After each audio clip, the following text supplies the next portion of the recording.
Daddy say we were born to be real.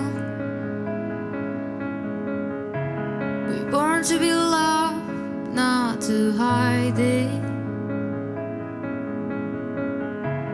You and I share the air and the sky. This is how I sleep at night. It's all clear, baby, I want you so bad.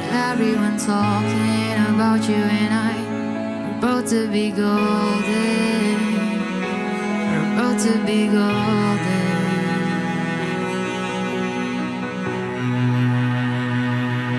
Bittersweet feeling, baby, 'cause this hand doesn't feel like yours. Cupid must be drunk, I can see through your eyes. Short title, old memories, and I just sit here wish you come at night. No night has fallen day by day. I think about ya, and I hope that sometimes you think of me too. I know we're not meant together. I give you my soul, my world, my time. Why don't you? It's bittersweet feeling, baby, 'cause this hand doesn't feel like yours. Cupid must be drunk, I can see through your eyes.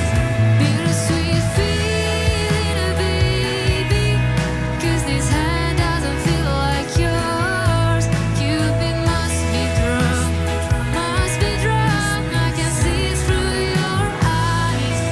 Bittersweet feeling, baby.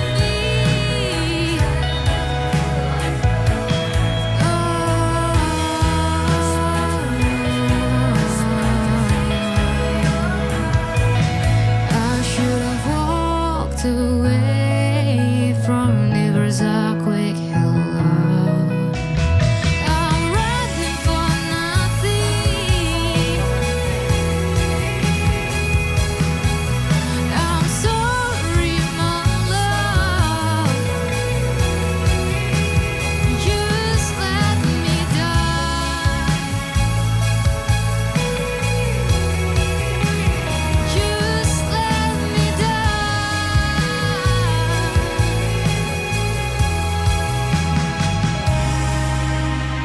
Just let me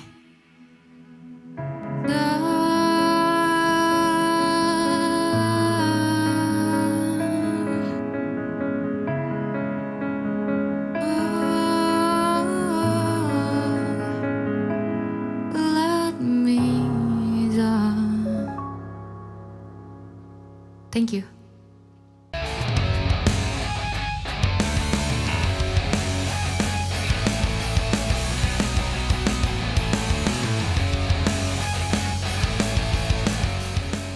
Hai Millennials, kembali lagi di Kiss of Music. This is your stage. Masih di Mata Milenial Indonesia TV, matanya Indonesia. Dan bersama Titas Utami di sini, selama sejam ke depan kita akan ngobrol bareng dengan tamu kita. Di episode kali ini ada satu perempuan cantik yang merupakan pendatang baru di Belantika Musik Indonesia. Penasaran siapa dia? Yuk kita langsung kenalan aja. Capcus. Hai Farasya. Hai Kak Titas. Mau dipanggil Farah apa enakan Farasya? Farah aja. Farah aja. Kalau Farasya kepanjangan. Oh iya juga sih. Oke, apa kabar? Baik Kak. Terima kasih sudah datang ke Gift of Music. Oh thank you aku udah diundang di sini hari ini. Oh pastinya dong, karena kan Honor kita banget. langsung spotted the new thing ya. Kita selalu harus update dengan hal-hal terbaru yang ada di Belantika Musik. Asik.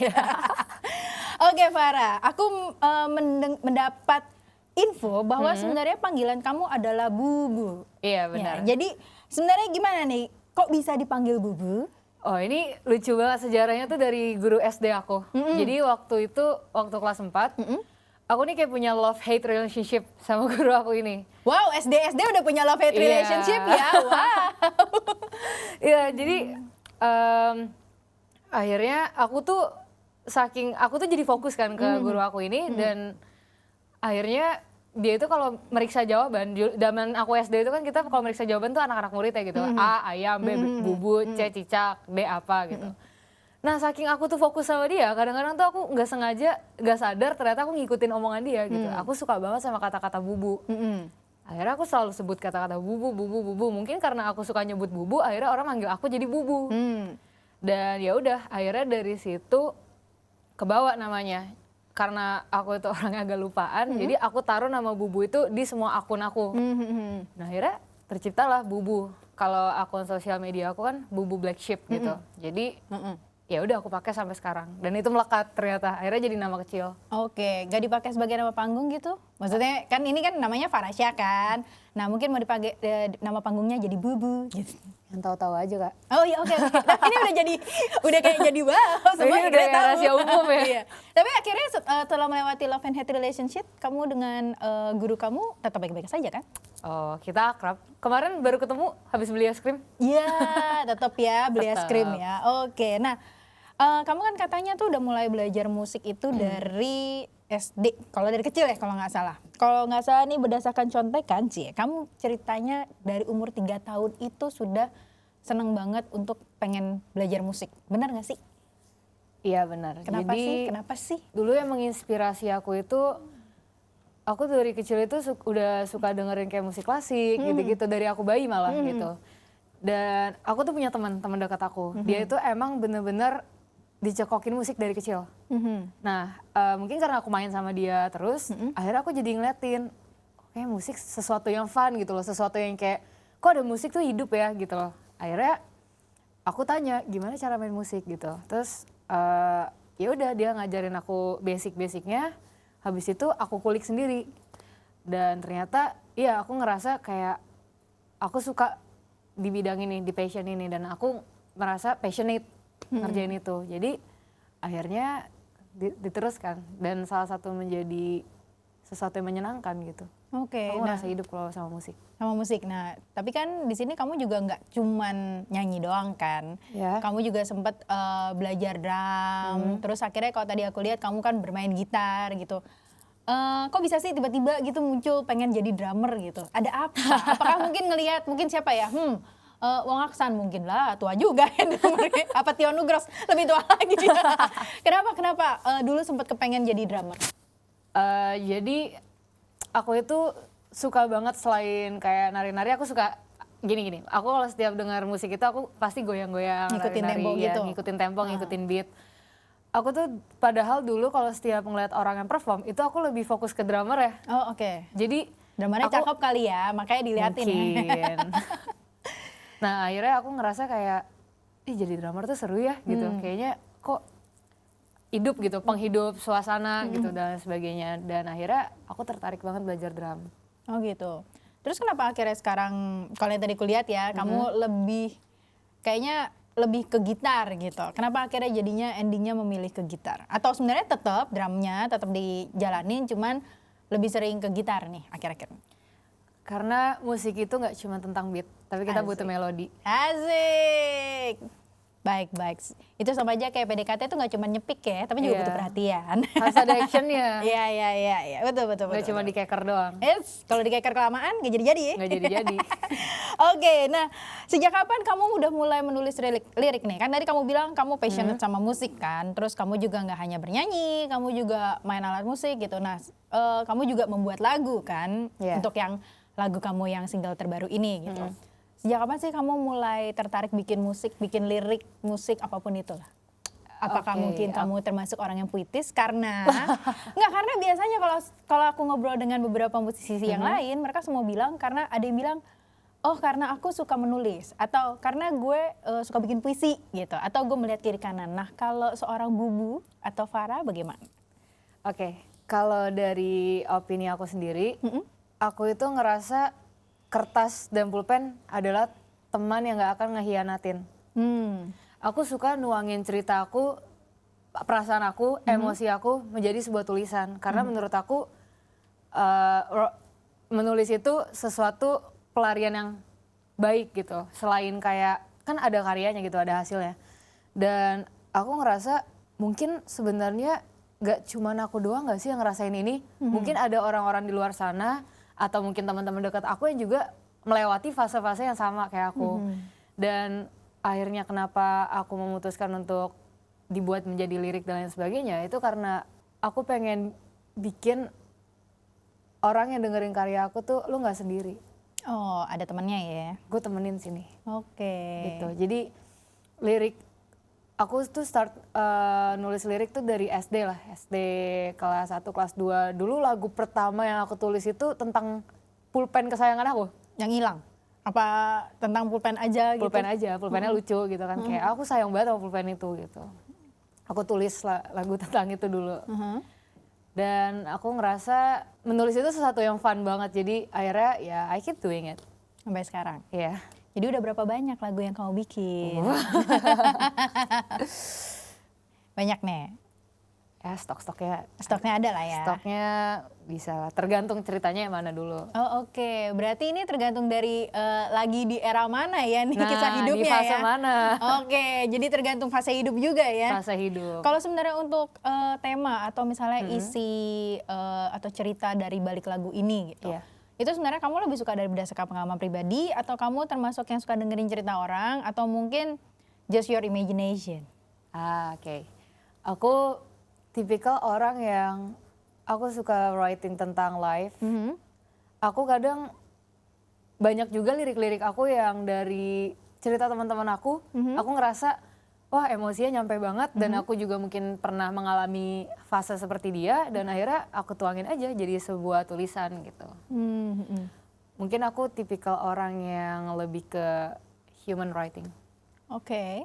Nah tapi kamu termasuk yang setuju nggak sih kalau sebenarnya sebagai seorang penulis lagu lah ya dan juga musisi, menulis lagu itu ibarat kata kayak merefleksikan emosi atau apa yang kamu rasakan pada saat itu. Kayak ibaratnya penyalur emosi lah. Misalnya kamu lagi patah hati atau seperti yang bittersweet ini kan sepertinya ada kayak mungkin ya yang nanti akan kita kulik itu mungkin ada cerita-cerita luka-luka gitu atau kenangan dulu. Itu menurut kamu benar nggak sih? Apakah sebagai penulis lagu dan musisi membuat lirik atau membuat lagu itu merupakan penyaluran emosi atau aku setuju, sangat setuju. Karena gini, setiap menulis lirik, menulis lagu gitu, setiap penulisnya dia nggak mungkin nggak naruh emosi di dalam liriknya mereka gitu. Dan menurut aku kekuatan sebuah lirik itu gimana si penulis itu bisa menuangkan emosinya se-vulnerable, se-genuine mungkin, se-pure mungkin.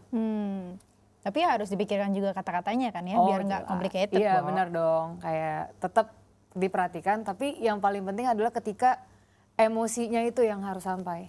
Oke, emosi yang harus sampai. Kayak bagian tersulit apa yang kamu rasakan ketika kamu menulis sebuah lagu?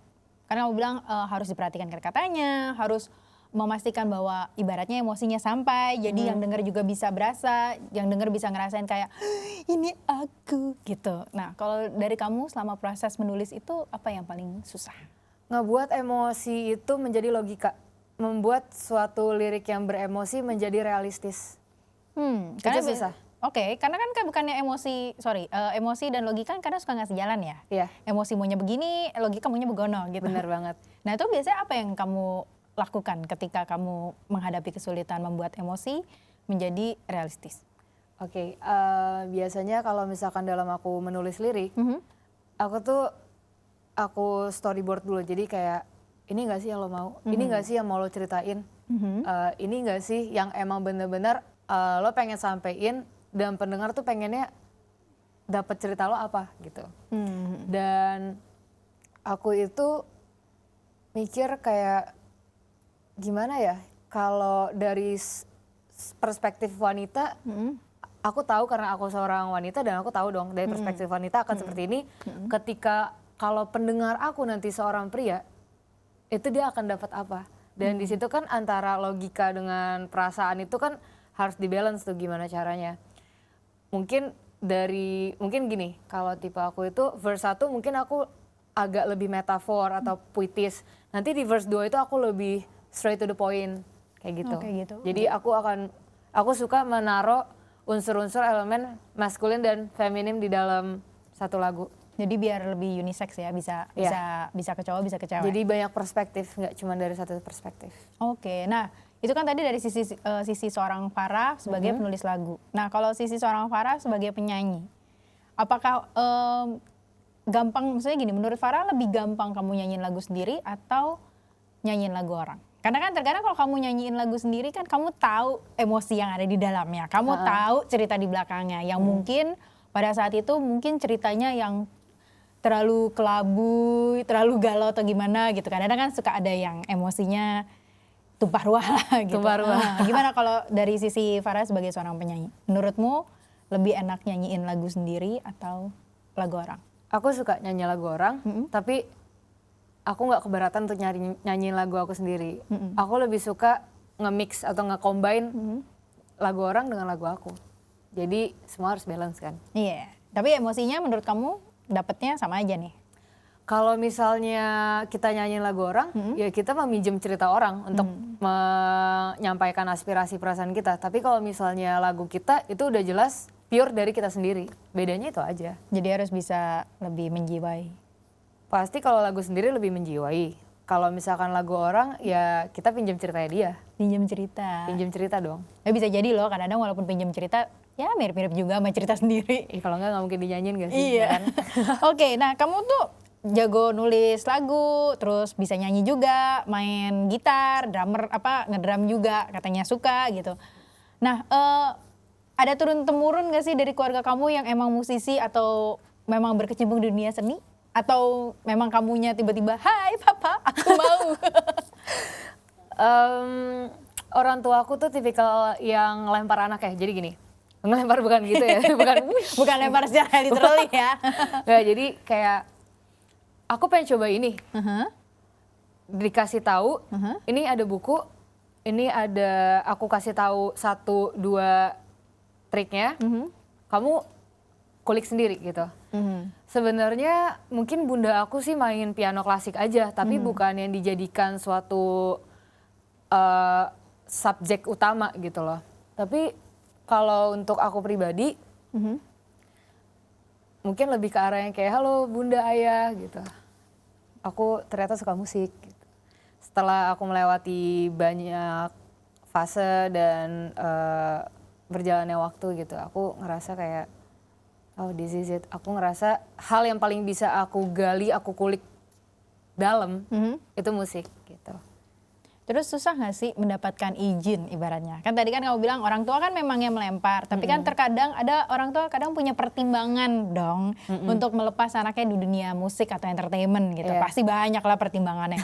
Susah gak sih buat seorang Farah itu untuk meminta restu dari orang tua? Dan gimana cara untuk meyakinkan? Kan nggak cuma sekedar, hai bunda, hai ayah, aku suka musik. Udah, nggak dong. Pasti kan ayah bunda kan pasti pengen lihat seberapa konsistennya seorang Farah gitu. Susah nggak sih kalau di kamu? Awalnya susah, karena gini, tipe keluarga aku itu tuh tipe yang bukan hanya bunda dan ayah aku aja. Tipe yang kayak satu keluarga gede itu ikut berpartisipasi gitu loh. Oke, ikut turun rembuk ya? Iya, kayak gitu.